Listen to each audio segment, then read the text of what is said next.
Welcome to the Sound in Marketing Podcast. I'm your host, Gina Isham, owner and founder of Dreamr Productions and Sound in Marketing Learning. I create, consult, and educate individuals and brands on the power of sound in marketing.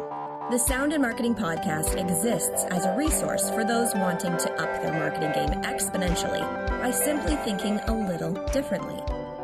My real heart is focusing on my fellow small to medium-sized businesses and the potential sound strategy has for their brand marketing. Sound can give that extra boost needed to effectively compete with bigger business competitors, especially within the newness of sensorial marketing. Everyone will figure this out eventually. Hopefully, this podcast helps you get ahead of the crowd. If the content in these episodes inspire ideas for your company, don't hesitate to give me a call. Dreamr Productions helps brands make sound on purpose. We'd love to help you too. Now on to the show. In this episode, we'll be talking about sound in the shopping experience. Have you ever noticed the music while you were shopping? Any kind of shopping. Just think about it. What music was or wasn't playing? How did it make you feel? Or if you didn't realize it in the moment, how does it make you feel now? What we listen to while shopping matters, and it affects our experience. Whether you have ever been aware of it or not, music matters. For example, when you are at an Italian restaurant, you expect to hear Italian music. Is it because Italian food can only exist paired with Italian music? Of course not. Pairing Italian music with Italian food just feels right. It creates a more sincere connection to what you are doing at that moment, eating Italian food. What about at the grocery store? In 1982, Ronald E. Milliman did a study on the effect of background music on the behavior of shoppers in supermarkets. The result? When music was slowed down, people moved slower and higher sales were reported. When the music sped up, people moved faster and sales decreased. What about a mall? Step back into the 90s, or even pre-2020, for just a second, and remember that used to be the place to hang out. There were always a ton of people loitering around and tons of things happening simultaneously. However, other than buying a pretzel at Wetzel's Pretzels or an Orange Julius, man, I miss those, there wasn't a lot of buying happening, but there was a lot of sound. It was loud and it was chaotic and distracting. The cacophony of it all added to the overwhelming nature of a big shopping mall. What little money I might have had at that time, babysitting money didn't stretch terribly far, needed to be strategically spent to stretch as far as it could. It was hard to decide with all the choices what was the right spend to spend. I would either window shop the whole time or leave with a few pennies left in my pocket. The noise only confused me as it was as scattered as the plethora of goods being sold. What if retailers had realized what some businesses are realizing now? That being more mindful of the music they played and the sounds they made in their shops could better determine how much revenue they could make that day or week or month or year. I decided to get an opinion on this from the financial district. My name is Matt Houghton. I'm the Director of Digital and Integrated Marketing for Interac Corporation. Interac partnered with the sonic branding agency Sixième to explore how sound could make a difference in spending. I'm Val Fleur. I'm the Managing Director and Head of Strategy for Sixième Canada. Basically, what we do at Sixième, we develop sonic ecosystem for brands to ensure that through sound and music and through voice, we can build their attribution awareness and create more impact. This was no ordinary pairing. Although Interac is about making money, their overarching mission has a bit more heart to it.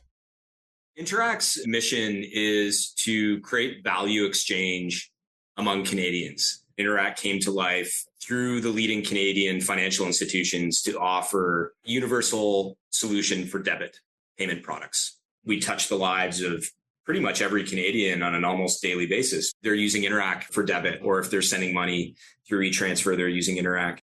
They most recently used music to do a very counterintuitive and countercultural thing.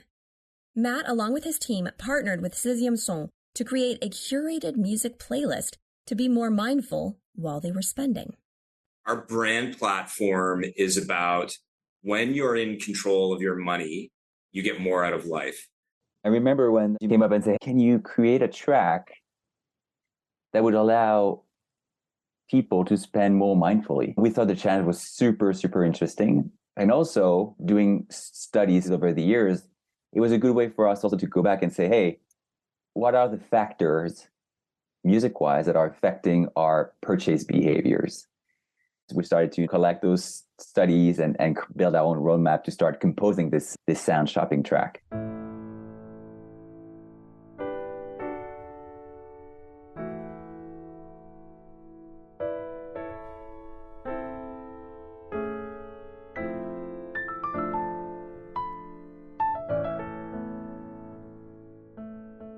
We have worked previously with the team at Sixième to create a sonic identity for our brand. And through that relationship, I think it's just exposed us as a team and enlightened us more about the role of sound and the role of music and what that can mean for a brand. The music you hear in stores is scientifically created to make you spend money. Our payment products and services are based on using your own money. It's debit and e-transfer. It's not about credit. It's about the feeling of confidence that you get from that empowerment of being in control. And it might seem really odd for a company that makes its money when people pay for things that we would have that message, but it really comes from a genuine place. And that's really where the idea came from, wanting to help people be mindful of how they spend and how they shop, and then starting to understand that these shopping experiences are often just the opposite of that. Music that's engineered to make you be impulsive. Being mindful of our spending is not something we're really taught. Phrases I'm familiar with are, "you deserve this," and "do what feels good." Neither of these are really helpful when you are on a budget, which is, or should be, all of us, all the time. What Interac and Sixième created was a loopable track that the user listened to through headphones as they shopped. The intention was to slow them down and be more mindful and aware of what they were doing. We commissioned some studies with it so that we could really feel confident that this was tangible and it was having an effect on people. We did a test group where people were listening to the track that Val and the team made for us versus listening to the type of music you would hear in the store. And the results were extraordinary. 98% of people felt good about their purchases. They were reporting they were 3 times more likely to feel calm while they shopped when they listened to it. People were showing real interest in wanting these kind of tools. Shoppers that were aged between 25 to 34 spent 38% less while listening to the track. To me, that's quite striking. I mean, they felt calm because when you listen to the track, it's calmer, it's not super upbeat. It's very in contrast to those popular tracks, which most of the time have actually a negative effect on people. It felt good doing this project and making something that we genuinely thought could really help people if they took advantage of it. So that's what was really interesting, was the stability, I think, that it gave people, this sort of the general calm and peace of mind it gave them to just make the decisions that were right for them. Our world is fast. It's important to slow down and be aware of what we are doing once in a while in order to ensure that we are actually living the life worth living.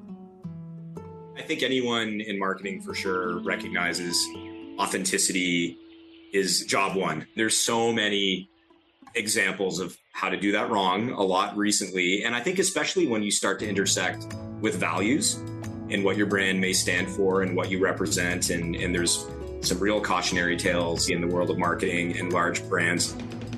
Personally, any brand that helps me to be mindful of my money wins my business every time. And you better believe I'll stick with them as they stuck with me. Whenever a brand genuinely cares, they are setting themselves apart in a very good way. Payments are transactional, and there's such a coldness to that. We really feel that there has to be more to it than that. Better business is not just about buy my stuff. It's about serving the consumer and the community with what they actually need, rather than what you want them to need.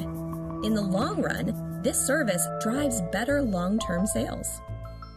It's a bit of an ethos of live the best life you can afford. And I really personally align with that. Life is rich with experiences and meaningful interactions and being in service to others and really living a life of value. I feel like that's what we're missing sometimes in this society in general. We are striving for more efficiency and more speed and everything to be super seamless. But we also know that when you spend wisely, when you spend meaningfully, there's a real payoff to that. And it helps you feel good and feel confident. And, the role of music in that equation, it's really cool. And it wasn't for us just about, hey, let's make this crazy song with Sixième son. Although I'll say as a marketer, it's been by far the most unique project I've worked on. Sound matters. In one study, just lowering the volume of the music in grocery stores increased the feeling of relaxation in shoppers and resulted in an increase of healthier food purchases. The higher the volume of the music, the higher the customer's excitement and agitation grew. This resulted in more unhealthy food purchases. If shoppers are swayed by healthy and unhealthy choices, couldn't they also be swayed into making good and bad purchasing decisions in general? Genuinely being active and invested in the category of financial literacy and financial confidence, I think that's important. So we're making that connection for people with sound shopping. The track is a great example of that. Authenticity comes in all forms. Authentic sound is just a part of the bigger puzzle of sincere marketing. Another real factor in creating that purposeful sound for your company is that marketing is changing. The world is changing. Our world is very, very saturated visually. It's important to start engaging in different ways with our audiences. I have to say, I'm bumping into CMOs that don't understand the power of sound and the power of that emotional engagement that I think brands need to create a different aspiration and different relationships.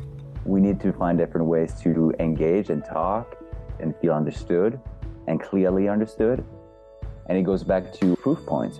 It's something to say what you want to do or what you stand for, but it's better to gift your clients with real tools that would allow them to experience the brand for real. And typically the sound shopping track is exactly this.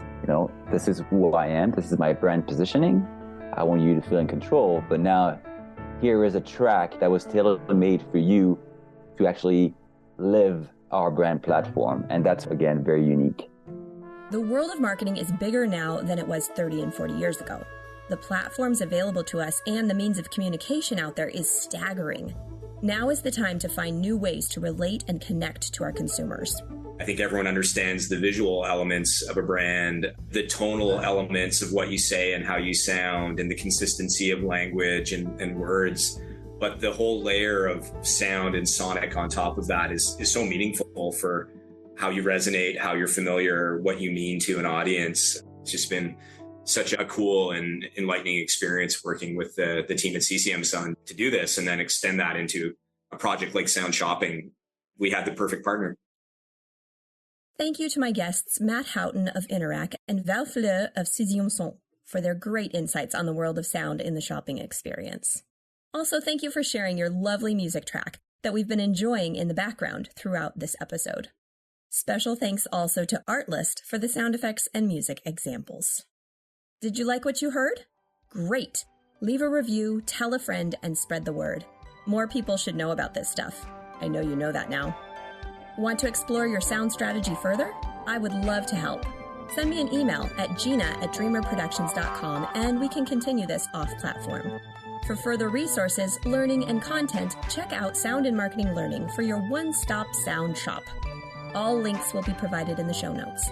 Let's make this world of sound more intriguing, more unique, and more on brand.